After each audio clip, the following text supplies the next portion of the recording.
இப்போ நம்ம எங்கே இருக்கோம் அப்படின்னு பார்த்தீங்கன்னா, கயத்தார் டோல்கேட் தாண்டி தாங்க வண்டி வந்து ஓரம் போட்டிருக்கோம். தூங்க போகிறேங்க.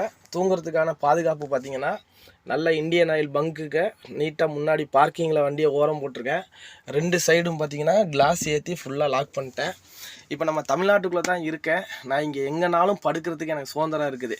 இப்போ இங்கே நம்ம கன்னியாகுமரியில் ஆரம்பித்து ஒசூர் வரைக்கும் தமிழ்நாட்டுக்குள்ளே நான் எங்கேனாலும் படுக்கலாம். ஆனால் பாதுகாப்பு இருக்கான்னு கேட்டிங்கன்னா கிடையாது. அப்போ அந்த பாதுகாப்பை தான் இப்போ நான் உறுதி பண்ணிக்கிட்டேன். இப்போ வந்து கயத்தார் டோல்கேட்டில் படுத்துருக்கலாம், கொஞ்சம் டிராஃபிக்காக இருந்ததுனால அங்கே வந்து நான் படுக்கலை. அடுத்து வந்தேன், இன்னொரு பங்க்கில் இடம் இல்லை. இப்போ இந்த பங்க்கில் இடம் இருந்துச்சு, ஓரம் போட்டு இப்போ நிம்மதியாக நான் தூங்குவேன். இப்போ நமக்கு சுதந்திரம் அப்படிங்கிறது வந்து நான் எங்கேனாலும் வண்டியை போட்டு படுக்கலாங்கிறது என்னோடய சுதந்திரம்.